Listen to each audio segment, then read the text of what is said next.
কোমর ব্যথার অপারেশনবিহীন চিকিৎসা। কোমর ব্যথা একটা কমন সমস্যা এবং অপারেশন প্রয়োজন হয় কোন কোন রোগে সেই বিষয় নিয়ে আমরা কথা বলবো। কোমরের যদি রগ চাপ খেয়ে যায় কোনো কারণে, আমি যদি আপনাদেরকে একটু বুঝিয়ে বলি, এটা একটা কোমরের ডামি বা আমাদের মাজা এবং নিচে স্যাক্রাম এবং কক্সিস আছে। এই বোনসের দুই হাড়ের মাঝখানে ডিস্ক থাকে।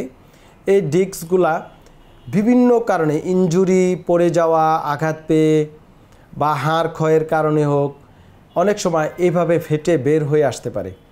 যখন ডিস্ক বের হয়ে আসে তখন আমাদের এই নার্ভের উপরে কম্প্রেশন পড়ে। এই নার্ভগুলো কোমরের বিভিন্ন মাসেল, পায়ের বিভিন্ন মাসেল এবং ইভেনকি আমাদের ইউরোজেনিটাল যে পসরা বা আমাদের যে গোপনাঙ্গ, এইগুলাতেও কিন্তু সাপ্লাই দিয়ে থাকে। তো যখন নার্ভ কম্প্রেসড হয় তখন কোমরের ব্যথার সাথে পায়ে ব্যথা হতে পারে, পা অবশ লাগতে পারে, ঝিঝি হতে পারে। অনেক সময় রুগী আমাদের কাছে পায়ের পাতার ঝিঝি নিয়ে আসে, বলে স্যার আমার কোমরে কোনো ব্যথা নেই। তখন আমরা যদি এমআরআই করি বা আমরা বিভিন্ন ডায়াগনোসিস আমাদের টুলস আছে ওগুলো করে দেখি দিই কোমরে ডিস্ক প্রোলাপস পাই বা পিএলআইডি।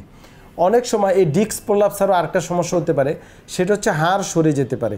স্পন্ডাইলোলিস্থেসিস বলি আমরা ডাক্তারি ভাষায়, বা অনেক সময় স্পন্ডাইলোসিস হাড় ক্ষয় থেকেও আস্তে আস্তে লিস্থেসিস হতে পারে। অনেক সময় কোমরে বিভিন্ন ক্যান্সার থেকে কোমরে ব্যথা হতে পারে, অনেক সময় টিবি ইনফেকশন থেকে কোমর ব্যথা হতে পারে। এগুলো কমন।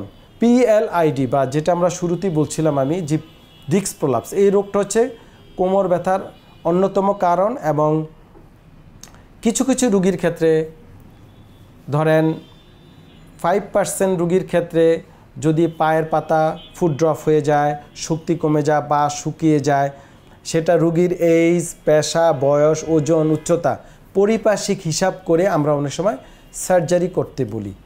তবে সে কেসগুলো খুবই কম। 90 থেকে 95% রুগী অপারেশনবিহীন চিকিৎসায় সুস্থ হওয়া সম্ভব। সেই ক্ষেত্রে আর্লি আপনাদের চলে আসতে হবে ডাক্তারদের কাছে এবং আমাদের মতো রিহ্যাব ফিজিও চিকিৎসা যারা করে, পুনর্বাসন চিকিৎসা অপারেশনবিহীন, সেই ক্ষেত্রে আপনাকে হয়তো 15-20 দিন বা 2-3 সপ্তাহ হসপিটালাইজড হয়ে অ্যাডভান্স রিহ্যাব চিকিৎসা করতে হবে। সেই ক্ষেত্রে আমরা ডিকম্প্রেশন থেরাপি করে থাকি, বিভিন্ন এক্সারসাইজ করে থাকি, বিভিন্ন ইলেকট্রোথেরাপি দিয়ে থাকি, ইপিডুরাল থেরাপি দিয়ে থাকি, বিভিন্ন আমরা বলি ম্যানুয়াল থেরাপির মাধ্যমে রুগীগুলাকে অপারেশনবিহীন চিকিৎসা সুস্থ করা সম্ভব। কিছু এক্সারসাইজ দিয়ে দিই যে এক্সারসাইজগুলা প্রিভেনশন করে, মাসেল স্ট্রেংথ বাড়ায় এবং কোমরের যে কারণে পিএলআইডি হলো সেটাকে কারেকশন করে। সেই এক্সারসাইজগুলো আপনাদের প্রয়োজনে পরবর্তীতে করতে হবে, আর্গোনমিক্স মানতে হবে এবং কোমর ব্যথার কারণগুলোকে প্রিভেনশন করতে হবে। আসুন আমরা সচেতন হই, কোমর ব্যথা হলেই বা সব ক্ষেত্রেই অপারেশনের প্রয়োজন নেই। অপারেশনবিহীন অ্যাডভান্স রিহ্যাব ফিজিও চিকিৎসার মাধ্যমে কোমর ব্যথার অপারেশনের ঝুঁকি থেকে মুক্ত থাকা সম্ভব।